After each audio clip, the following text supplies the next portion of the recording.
Bueno, buenas tardes a todos Buenas tardes. los que están aquí y los que están viendo por el vídeo. Bienvenido a nuestro programa de sábado aquí en Manantial. Y como siempre, estamos muy contentos de compartir con todo el mundo, sobre todo la espiritualidad nuestra, la enseñanza del Padre Heredero, el Reverendo Samuel Moon. Y hoy José Antonio nos va a hablar sobre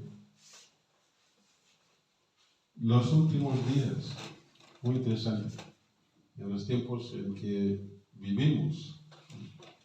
Pues estamos esperando con mucha ilusión para escuchar lo que va a compartir José Antonio con nosotros. Bueno, sin más, me gustaría invitar a José Antonio. Muy bien.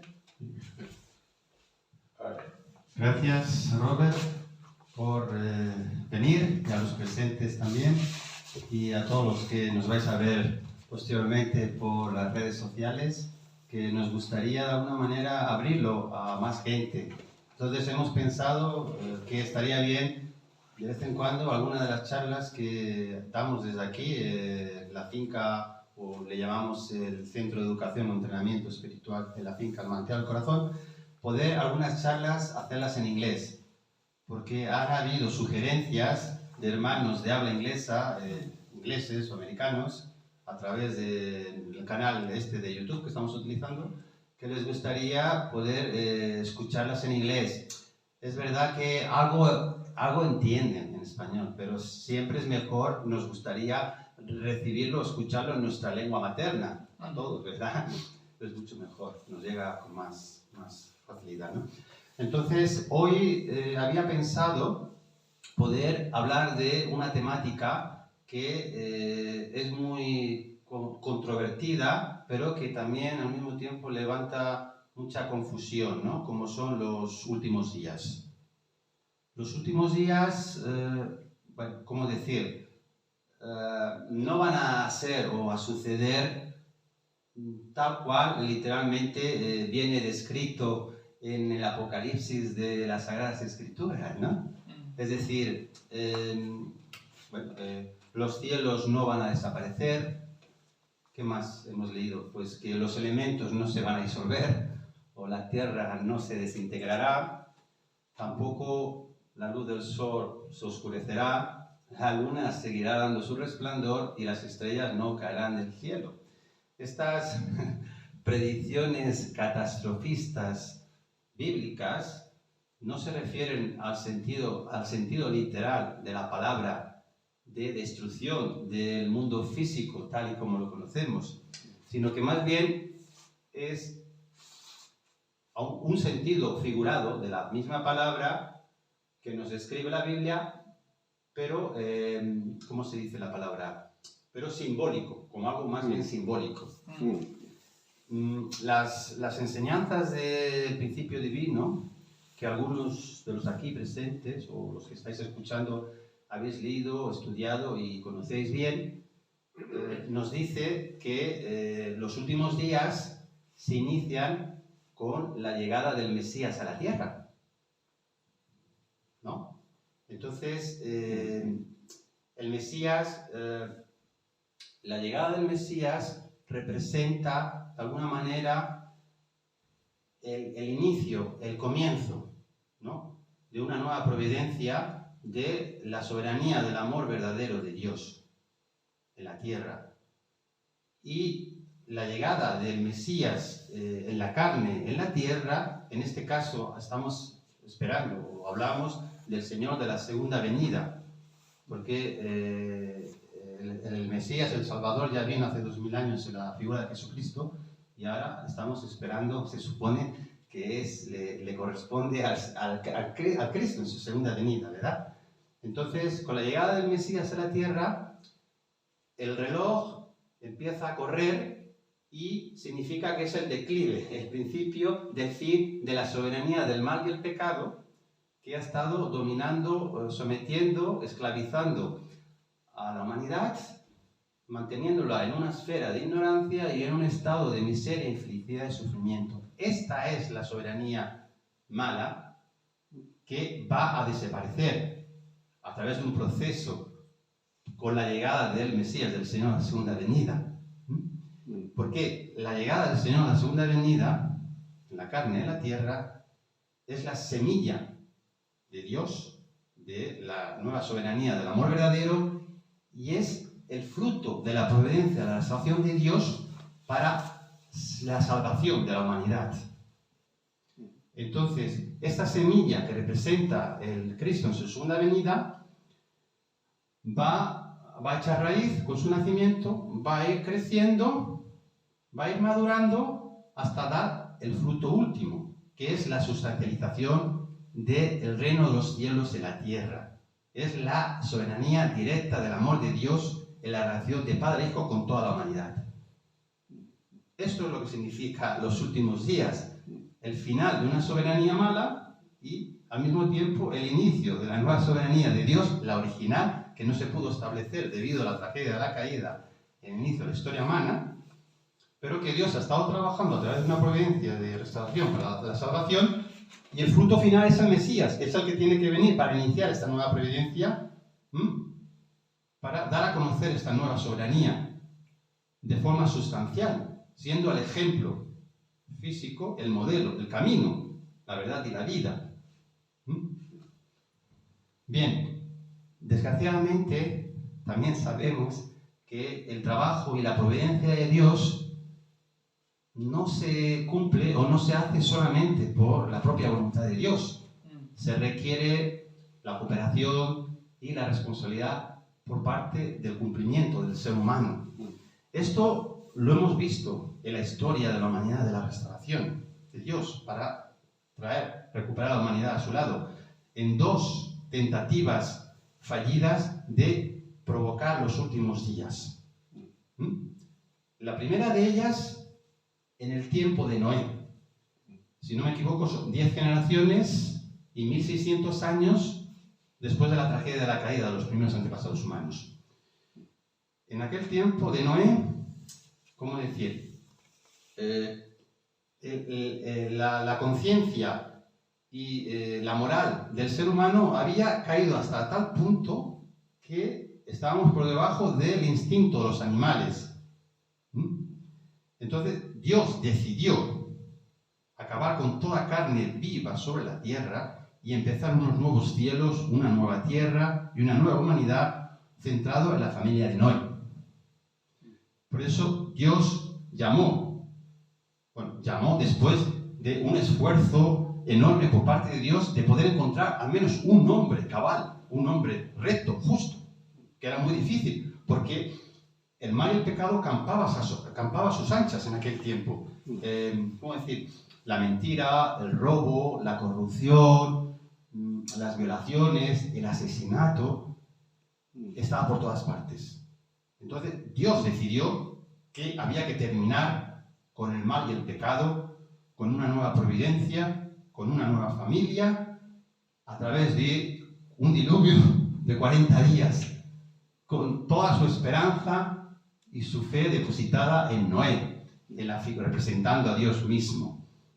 Entonces, Dios le pide a Noé su fe y su confianza en la voluntad de construir un arca en la montaña. No solo pide en la orilla de un río o en el mar, no, en la montaña.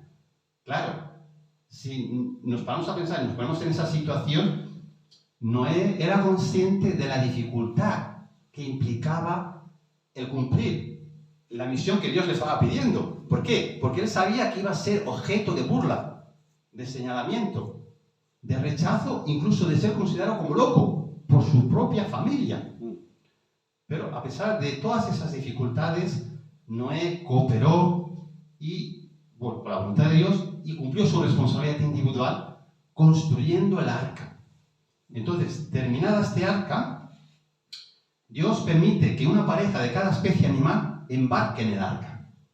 E inmediatamente inicia el diluvio por 40 días y termina con toda carne viva sobre la tierra, sobre la faz de la tierra, y espera que esta primera providencia de Dios para producir los últimos días, centrado a nivel familiar en la familia de Noé, era necesario, ¿cómo decir esto? Que el segundo hijo de Noé, Cam, que estaba en la posición de Abel, tenía que cualificarse como Abel victorioso. Y el requisito mínimo o básico para ello era que Cam tenía que heredar el fundamento de fe, obediencia y dedicación que había establecido en su relación con Dios. Entonces, sucede y acontece que Dios pone a prueba a Cam. Una noche hace que Noé pues beba más de lo necesario, Más que cuentas, se emborrache y se quede dormido tumbado en la cama desnudo. Entonces Cam, cuando va al encuentro de su padre y lo ve en esa situación, siente indignación, frustración y vergüenza, abriendo la puerta a la entrada al mal del pecado que había sido extirpado con el diluvio. Pero no solamente queda ahí la cosa, sino que multiplica este mal, haciendo de mal a sus hermanos para que contemplen la escena. Entonces los hermanos, al igual que Cam, tienen el mismo sentimiento de indignación, de vergüenza. Entonces, ¿qué es lo que hacen? Lo cubren con una manta y salen de espalda con la cabeza cabizbajo.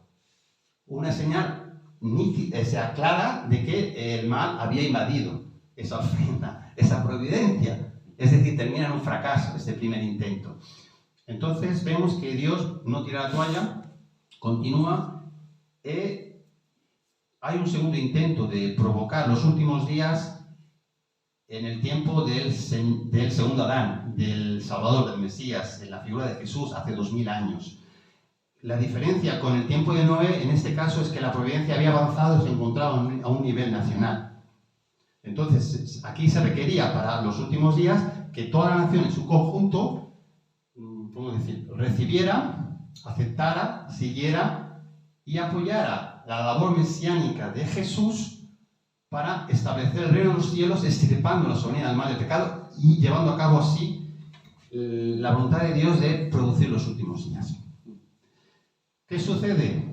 Que Jesús fue un incomprendido. Le dieron palos por todas partes y lo tiraron al río. Es decir, se quedó solo. No existió ni una sola buena condición que Dios y el cielo pudiera utilizar para permitirle continuar su labor en la tierra, para ser victorioso en extirpar el mal y el pecado y establecer la nueva soberanía del reino, de la gobernanza directa de Dios con la humanidad como padres e hijos. Entonces Jesús no tuvo otro remedio que pasar por el camino del sacrificio, la crucifixión, pagando el precio con su sangre por los pecados de la humanidad, pero solamente por una razón sencilla, porque si no hacía eso Jesús, la humanidad se perdía completamente y pasábamos a ser dominados por el Señor del mal y de la oscuridad. Es decir, Dios no tendría autoridad o derecho a reclamarnos. Entonces, en esta providencia vemos que el primero en fallar fue Juan el Bautista. Juan el Bautista, el precursor, la figura central clave en aquel tiempo de la providencia, y estaba en la misión, en la posición de Elías, que Elías era un profeta que había vivido 900 años antes. Y las Escrituras decían que el Mesías volvería, o sea, antes del Mesías precedería de la venida de Elías, que antes de la llegada de Jesús tenía que venir Elías, el profeta Elías. Pero Juan el Bautista no entendió esta posición, esta responsabilidad, esta misión, y lo negó ante los sumos sacerdotes. Entonces confundió al pueblo. El pueblo no se unió con Jesús porque Juan el Bautista no entendió y rechazó su misión como la de Elías. Elías vino 900 años antes de Jesús también para buscar el arrepentimiento del pueblo de Dios y devolverlo de nuevo a Dios. Pues Juan el Bautista vino para preparar la gente elegida del pueblo de Dios, los judíos, para llevarlos al Mesías a través del arrepentimiento y el bautismo. Entonces, Juan el Bautista, a pesar de haber tenido una relación directa, clara del cielo, indicándoles de que Jesús era el Salvador, el que estaban esperando, Juan el Bautista no se unió y no siguió a Jesús como su primer discípulo. Entonces fue un fracaso. Y después lo vemos en los sumos sacerdotes. Los sumos sacerdotes, que era el consejo religioso de ancianos, que muchos de ellos estaban corrompidos, no seguían las leyes mosaicas. Entonces, desde un primer momento, rechazaron y le dieron la patada a Jesús y lo veían como una amenaza, y para quitárselo del medio lo acusaron de herejía, de haber proclamado públicamente de que era el Hijo de Dios. Y en tercer lugar, vemos que también fallaron los discípulos. Los discípulos de Jesús no eran las personas más preparadas intelectualmente, ni tampoco tenían el fundamento suficiente religioso para la providencia de aquel tiempo. Pero Jesús, durante sus 3 años de ministerio público, los educó, los entrenó para la misión. Pero estos discípulos no entendieron el corazón de Jesús. No se unieron de fe, amor y obediencia. Y no entendieron el papel, la misión de Jesús como el Mesías. Y en un último intento a la desesperada por parte de Jesús, en la última oración en Getsemaní, en el Monte de los Olivos, pide a 3 de sus discípulos que se queden a orar con él toda la noche. Estos discípulos se duermen. Entonces Jesús queda desamparado, desprotegido. Y su única opción es ir por el camino del sacrificio de la cruz para permitir que Dios pueda tener otra oportunidad de continuar su providencia y restauración para salvar a la humanidad. Jesús, con su sacrificio en la cruz, pone las condiciones para salvarnos espiritualmente si nos unimos y creemos en su misión, en su sacrificio. Estamos protegidos espiritualmente de todas esas tentaciones y esos ataques de las fuerzas del mal, pero tenemos que llevar a Jesucristo en nuestro corazón para estar protegidos. Es decir, tenemos que orar, tenemos que arrepentirnos y tenemos que vivir el Evangelio a los cristianos, ¿no? Bien, Jesús, poco antes de morir, reúne a sus discípulos en la última cena y les explica que uno de ellos lo va a traicionar, que tiene que ser sacrificado, pasar por la cruz, pero que no se preocupen, que él iba a venir enseguida, eso sí, sin especificar que iban a ser necesarios 2000 años más de providencia de restauración para poder enviar al Señor a la segunda venida. Entonces, claro, estas palabras de Jesús de no os preocupéis, yo en un plis-plas me voy y vengo. Esto hizo que, por un lado, ¿cómo decir esto? Los discípulos, los seguidores, los primeros cristianos de la primera iglesia antigua tuvieran ese coraje, esa fuerza, esa determinación de pasar el curso de persecución y de muerte atroz. Las palabras de Jesús, vengo, voy, me marcho y vengo, es lo que permitió a los primeros cristianos pasar por ese curso de penalidades. No nos lo podemos imaginar porque, claro, ellos tenían que esconderse bajo tierra en catacumbas, porque si eran localizados y reconocidos como cristianos, ¿qué sucedía? Que los atrapaban, se los llevaban y los utilizaban en las arenas del circo romano como comida para los leones. Algo horrible. Si nos ponemos en esa situación, pero aún así, mientras se los comían los leones, iban cantando y mantenían su fe de que iban a ser salvos. Iban a ser salvados.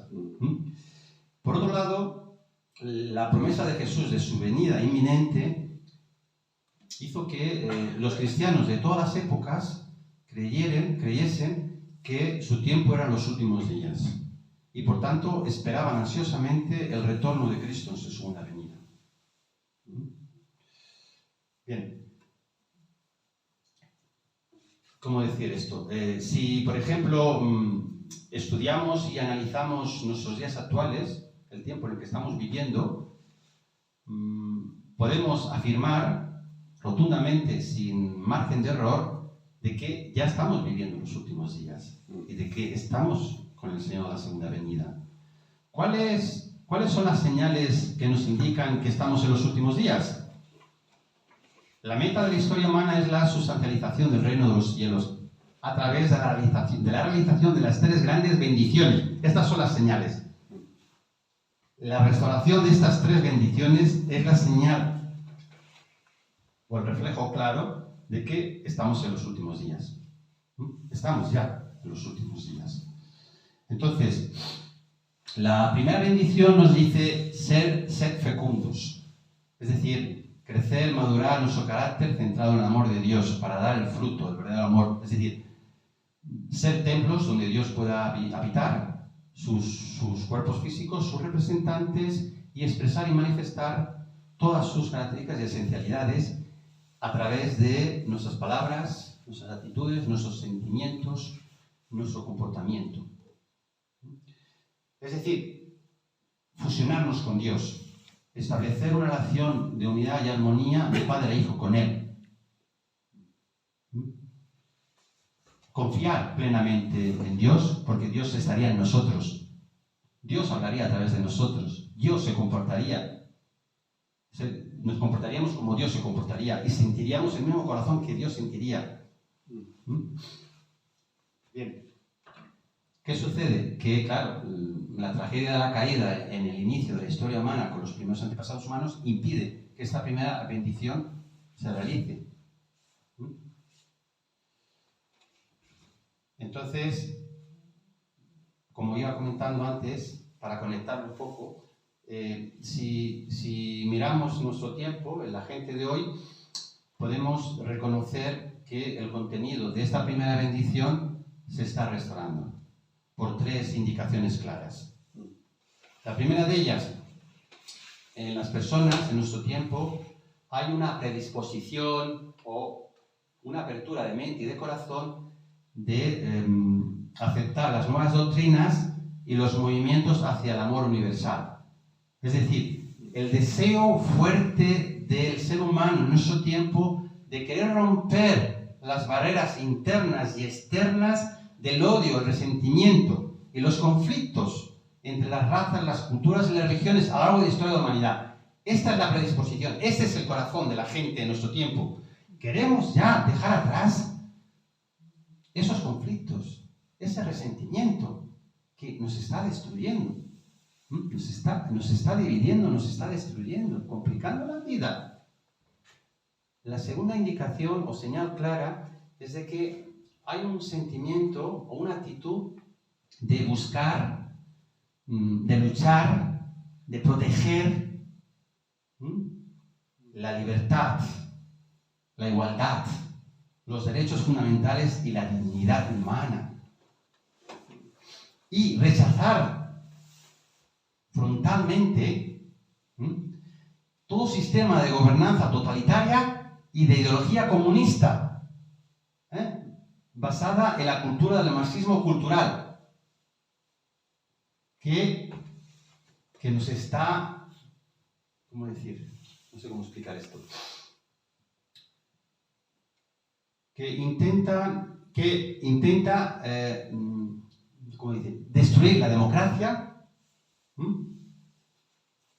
robarnos nuestros derechos y nuestras libertades y nuestra dignidad humana, y además nos quieren imponer su agenda y su normativa. Es decir, negar la existencia de Dios,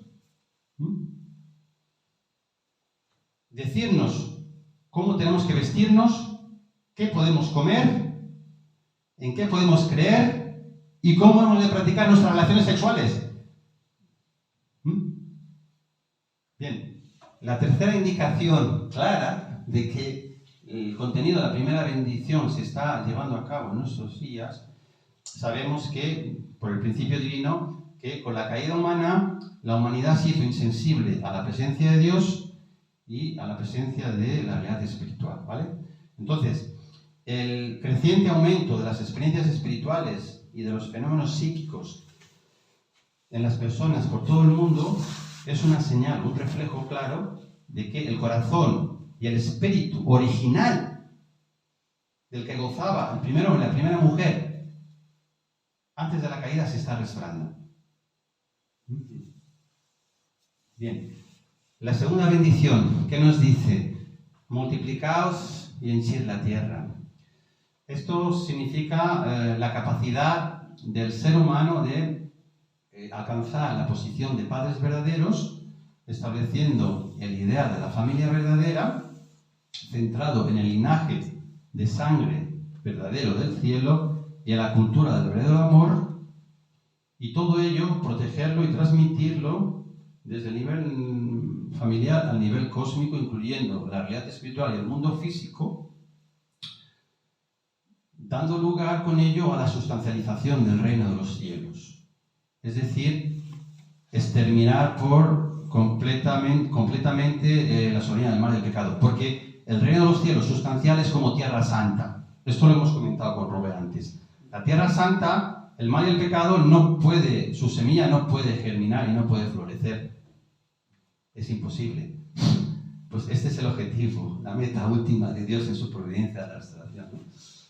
Bien, con la caída de la humanidad, el primer hombre y la primera mujer heredaron el pecado original y transmitieron la naturaleza caída de generación en generación hasta construir un mundo centrado en la soberanía del mal y el pecado. ¿Vale? Entonces, Dios, en su providencia de la restauración para intentar salvarnos y devolvernos a nuestro estado original justo antes de la caída, utiliza el instrumento de la religión para educarnos, para entrenarnos, para guiarnos, para curarnos y sanarnos y recuperarnos espiritualmente. Mientras que, por otro lado, externamente permite, el desarrollo externo de la civilización.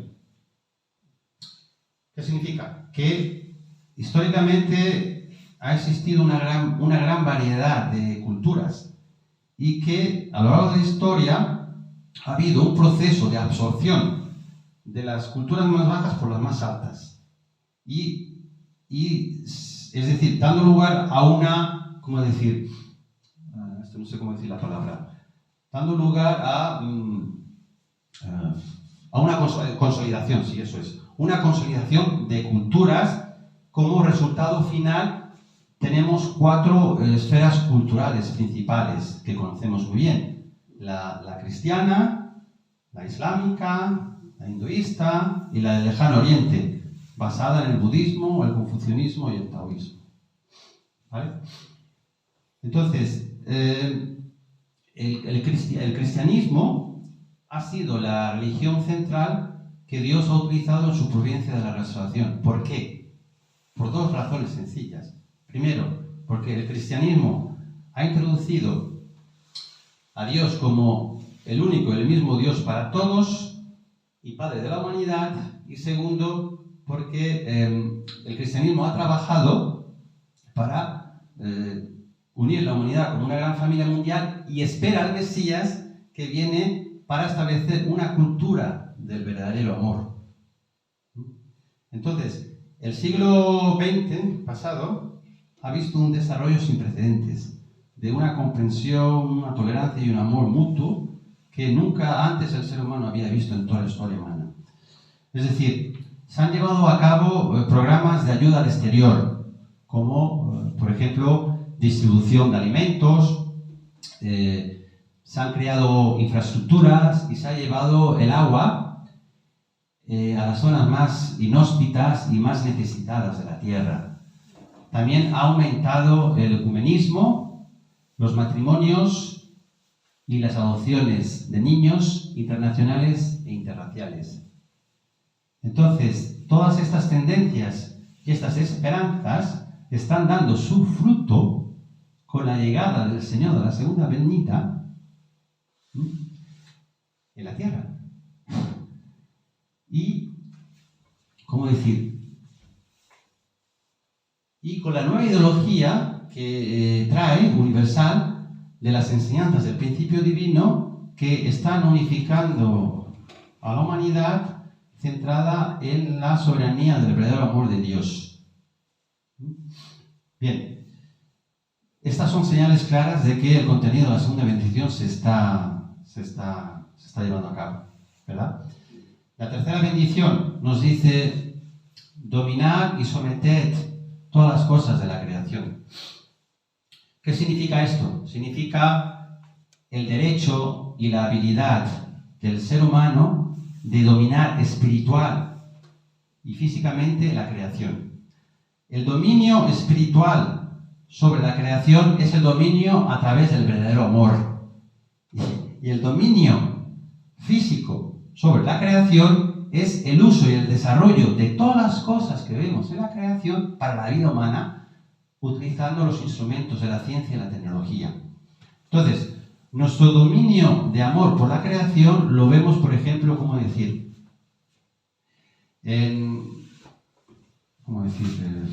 tengo ejemplos como, por ejemplo, en los movimientos de la ecología o de protección del medio ambiente, o también en las sociedades de protección contra la crueldad de animales, o en campañas de restauración de áreas afectadas por catástrofes naturales o contaminadas de forma natural o por la mano del hombre, por ejemplo. Entonces, nuestro dominio externo por la naturaleza lo podemos apreciar en los logros de dominio sobre la tierra, el mar, el cielo y el espacio. Es decir, tenemos tecnología suficiente para que algún día, esto lo comentaba en alguna otra charla anterior, para que algún día con la ciencia y la tecnología podamos crear las mismas condiciones de vida de la Tierra en otros planetas, en las galaxias exteriores, en el espacio.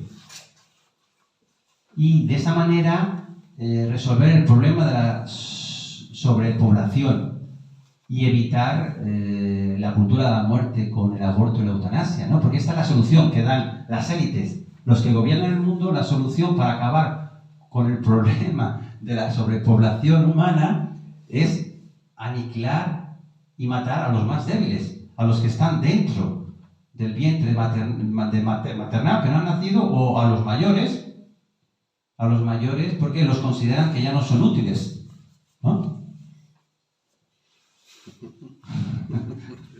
Entonces, estamos a punto de crear un ambiente ideal para toda la humanidad por medio de la producción masiva de alimentos, las cosechas de alto rendimiento, incluso la transformación de desiertos por terreno agrícolas, y el dominio y el control del ambiente, ¿cómo se dice? No el ambiente, ¿cómo se llama esta palabra? El control ambiental. Es decir, tenemos la tecnología, y esto ya existe y se está utilizando para, por ejemplo, controlar el clima. Es decir, podemos eliminar nubes en los lugares donde caen lluvias torrenciales, o podemos crear nubes en las zonas de calor extremo, por ejemplo. Es decir, que dominamos, como seres humanos, dominamos totalmente la creación. Esta es la señal clara de que el contenido de esta tercera bendición se está realizando. Entonces, conclusión. Estamos viviendo en la etapa última de los últimos días. Es un tiempo en el que ya no podemos permanecer en una posición intermedia de escuchar dos mentes y servir a dos señores, traicionando a cualquiera de ellos según nuestra conveniencia, nuestra situación o nuestra necesidad. Es un tiempo en el que ya no se puede esperar más. Tenemos que decantarnos y decidir de qué lado queremos estar. ¿Estamos del lado de Dios como soldados celestiales en la luz? ¿O estamos en el lado del Señor del mal como soldados de la oscuridad? Autodestruyéndonos y autodestruyendo todo lo que está a nuestro alrededor. Entonces, si estamos adormecidos o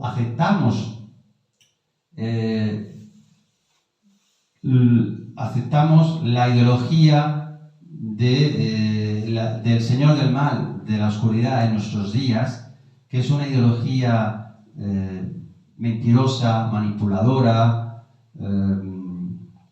que intenta controlarnos totalmente, quitándonos nuestros derechos y nuestras libertades, y además imponiéndonos su creencia, es decir, eliminando a Dios completamente de la vida humana, ¿no? Hemos de saber que en este periodo de los últimos días, la batalla o la guerra es frontal. Es decir, que los que permanezcan al lado de la oscuridad o del mal van a ser autodestruidos con todo lo que el mal vaya encontrando por su camino, porque el mal, sabemos por el principio, que no va a rendirse, no va a reconocer sus errores, por su orgullo, su arrogancia, por no aceptar, dejar esa posición que no le corresponde de Señor. Prefiere morir sin perder la posición, ¿no? Porque es lo más importante para él, la posición y el control de la humanidad. Eso es lo que el Señor de la oscuridad quiere mantener vivo, ¿no? Y todos los que lo aceptemos eso y estamos de su lado, pues nos iremos al abismo con él en este periodo de los últimos días, en la etapa final. Entonces, los que estemos al otro lado, en el lado de ser soldados celestiales, hemos de saber que no tenemos garantizado ni el reino de los cielos en este mundo ni en el más allá. No lo tenemos garantizado. Aunque hemos hecho cambio de linaje y hemos sido bendecidos, todavía no nos hemos cualificado como Abeles victoriosos. ¿Por qué? Porque no hemos logrado producir los últimos días a nivel individual. ¿Qué significa eso? Significa que la naturaleza caída que heredamos con la caída de los primeros antepasados humanos todavía permanece en nosotros, y por eso la bendición es condicional. Entonces, esos elementos de la naturaleza caída, que los hemos escuchado, los hemos estudiado muchas veces, es lo que puede traicionar en cualquier momento a Dios, en momentos de máxima dificultad o de penalidades. Hemos visto gente de fe, gente que ha sacrificado y que ha dedicado su vida por hacer la voluntad de Dios, que han terminado traicionando a Dios y volviendo al lado del mal. ¿Por qué? Por resentimiento o por no entender lo que estaba sucediendo en su vida. En momentos determinados nos vienen pruebas difíciles, tanto del lado de Dios como del lado del mal. Entonces, si no mantenemos esta fe, esta confianza o esta comprensión de la providencia de Dios, del sacrificio que ha hecho el Señor de la segunda venida, como padres verdaderos, fácilmente nos podemos desviar del camino. Entonces, por ello, hoy más que nunca, en esta etapa última de los últimos días, nuestra responsabilidad es extirpar estos 4 aspectos de la naturaleza caída para cualificarnos como Abeles victoriosos, alcanzar la posición de señores de la creación y madurar nuestro espíritu a nivel de espíritu divino. ¿Para qué? Para ser victoriosos no solamente en el nivel individual, sino también llevar esa victoria a nivel familiar, con la pareja, y de la pareja llevarlo a la tribu, a nuestros familiares, a nuestros vecinos, a nuestros amigos, ir transmitiéndolo todo eso hasta el nivel cósmico, incluyendo a nuestros antepasados. Entonces, estos 4 aspectos de la naturaleza caída son, el primero de ellos, no tomar el punto de vista de Dios. El punto de vista de Dios es el punto de vista general, del bien común, de buscar la unidad, la armonía, la felicidad, la alegría, del beneficio del conjunto de la humanidad, porque Dios es el creador de todo, y todos somos sus hijos y sus hijas, y quiere recuperarnos, salvarnos a todos. Ese es el punto de vista de Dios. Pero, ¿qué es lo que impide esto en nosotros? El ego. la cultura del yo. Yo lo primero, lo más importante, y lo demás no me importa. Entonces, esto nos hace ser ciegos, dañándonos a nosotros mismos y perjudicando a los demás, al conjunto de la humanidad. Porque no tomamos responsabilidad, somos insensibles. Insensibles a los problemas de nuestro vecino, nuestro amigo, nuestro hermano. Y no queremos tomar responsabilidad por los problemas reales que están sucediendo en el mundo. Es decir, apartamos a Dios definitivamente. Aunque seamos miembros de la Iglesia de Unificación, hermanos, si no tomamos responsabilidad por los más próximos a nosotros y por la situación del mundo, no podemos llamarnos hijos e hijas de Dios. Somos hijas e hijas del diablo. ¿Cómo lo podemos esto extirpar? Pues con un corazón y una actitud de bondad, ¿no? De vivir por los demás, de tomar responsabilidad. El que nos pide ayuda, pues al menos escuchar y mirar de ayudar en las posibilidades que podemos. No solamente económicamente. Las personas tienen problemas de todo tipo. Las personas pueden tener problemas de soledad y necesitan tener a alguien ahí cerca, ¿no? O tienen problemas de no recibir amor suficiente y necesitan tener a alguien, tener un dar y tomar para poder experimentar, sentirse que son útiles, que son importantes, que tienen algo que aportar a los demás. El segundo aspecto de la naturaleza caída es abandonar la posición. No nos gusta la posición más baja, no nos gusta servir a los demás. ¿Por qué? Porque sentimos envidia cuando vemos a los señores, a los que están en las posiciones más altas. Porque reciben toda alabanza, reciben toda atención, todo reconocimiento, todo prestigio. Y nosotros cuando estamos en la posición más baja sirviendo, tenemos un sentimiento de que estamos infravalorados, de que nadie nos quiere, de que estamos perdiendo el tiempo. ¿Y cómo resolvemos esto? ¿Cómo resolvemos esto? Pues con gratitud. Con gratitud de poder estar en esa posición, porque de esa manera podemos avanzar, podemos crecer, elevarnos espiritualmente y en conciencia. Y podemos entender mejor el corazón de Dios. Y desarrollar la capacidad de dar, amar y perdonar. Pero no queremos estar en la posición más baja. No queremos. Queremos estar arriba. Para decir a los demás lo que tienen que hacer. El tercer aspecto de la naturaleza caída es alterar el orden del dominio. Por arrogancia. No aceptamos la posición que nos corresponde. Porque consideramos que somos mejores que el que está arriba, que tiene autoridad. Somos más altos, más guapos, más listos. Y somos los que somos los que podemos decir a la gente cómo hacer las cosas, cómo guiarlos, cómo orientarlos. Y probablemente muchas veces el que está arriba igual no tiene el potencial o la capacidad como nosotros, pero está en la posición y hay que respetar esa posición. Nosotros estamos en una posición y tenemos que mirar de aprender en esa posición. Y tenemos que ganarnos el corazón de la persona que está más arriba. Ganarnos el corazón. Entonces, cuando nos ganamos el corazón de esa persona, automáticamente subimos a la posición más alta, en amor, porque aquí lo que se trata es avanzar en la capacidad de amar, porque la esencia de Dios es amor, y Dios quiere restaurar todo a través del amor verdadero. Y el cuarto aspecto de la naturaleza caída, ya para terminar y no alargarlo más, la multiplicación del mal. Todos, a lo largo del día, aunque seamos miembros de esta organización, o otras personas que puedan ser miembros de otra religión o lo que sea, violamos el principio. Lo violamos, salimos del principio, de cualquiera de las maneras. Y tenemos una guía y una maestra que es la conciencia original, que es la semilla de Dios que plantó en nosotros, que nos dice que hemos hecho mal. ¿Cómo? Con el remordimiento de conciencia.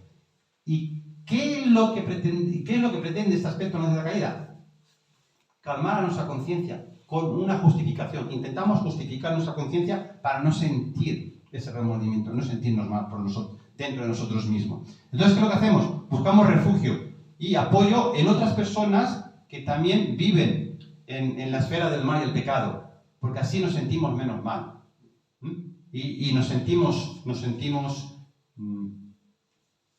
calmada nuestra conciencia. Nos sentimos en casa, reconfortados con otros, pero el mal que permanece en nosotros no desaparece. Continúa ahí como una sombra que nos va a perseguir toda la vida y que tenemos que pasar cuentas en esta vida o en la posterior. Entonces, ¿cómo resolvemos esto?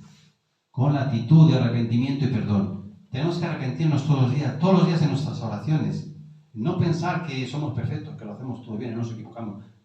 Lo primero en nuestras oraciones tiene que ser el arrepentimiento. Por habernos salido, violado al principio, por haber dañado el corazón, los sentimientos de otras personas, en la relación con nuestra esposa, en la relación con nuestros hijos, en la relación con nuestros amigos, nuestros vecinos. Y el perdón a nuestros enemigos. ¿Les hayamos hecho daño? No, pero tenemos que pedir perdón y orar por ellos, por los que nos persiguen, por los que nos injurian, por los que quieren quitarnos del medio. Y de esta manera, pues combatimos estos 4 aspectos de la naturaleza caída, ¿no? Y nos cualificamos como Abeles victoriosos, podremos tener el camino abierto para alcanzar a ser señores de la creación y madurar nuestro carácter a nivel de espíritu divino para ser uno con Dios. Y esa victoria individual que tenemos que hacerla ahora, que no hay más tiempo, y sobre todo los hermanos, las hermanas de nuestra organización, porque tenemos la verdad más elevada. Entonces, si no estamos cualificados, si no estamos preparados, ¿cómo pretendemos llevar esa verdad a otras personas? No solamente de palabra, no solamente diciendo a la gente que son pecadores y que van al infierno, ¿no? Y que tienen que hacer según la nueva verdad del cielo a través de la providencia de los padres. No. Nosotros somos los representantes de los padres verdaderos y de Dios ante la persona con la que nos encontramos. Y entonces tenemos que mostrar un ejemplo, un modelo, y ese corazón. Porque si no, no solamente que no van a creer en los padres verdaderos porque nos ven, sino tampoco van a creer en nosotros. Pero si nosotros cumplimos nuestra parte y creen en nosotros, creerán automáticamente los padres verdaderos. Y querrán saber más y participar en la providencia. ¿Cierto o no? Pues muchas gracias, eso es todo por hoy. Bueno.